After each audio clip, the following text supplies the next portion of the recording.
মা না হলে আমি জানতামই না যে আমার ভিতরে এত শক্তি, এত এনার্জি আছে। মা হওয়ার পরেই আমি বুঝতে পারি যে আমি এতটা শক্তিশালী। তাই মায়েদের একটাই টেনশন যে তার বেবি ঠিকভাবে পুষ্টি পাচ্ছে কিনা। যেমন আমার বাচ্চা একদমই ডিম দুধ খেতে চায় না, তাই আমি ওকে এই নাস্তাটা তৈরি করে দেই। এটি তৈরি করার জন্য লাগবে 2টো ডিম।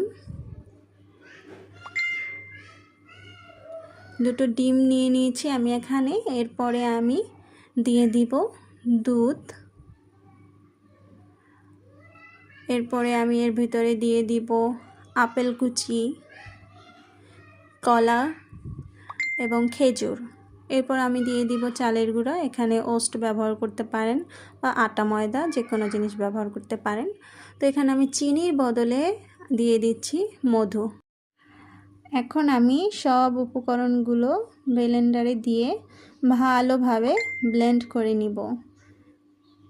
এটি সুন্দরভাবে ব্লেন্ড করা হয়ে গেছে। এই যে দেখুন কত সুন্দর হয়েছে মিশ্রণটি। এরপরে আমি একটা কেকের প্যান নিয়েছি। এরপরে এর ভিতরে দিয়ে দিব। দিয়ে আমি এটি ওভেনে দিয়ে দিব। এখন এটি বাচ্চারা খুবই মজা করে খায়, টেস্টও খুব ভালো আসে। এখন আমি ওভেনে দিয়ে দিয়েছি।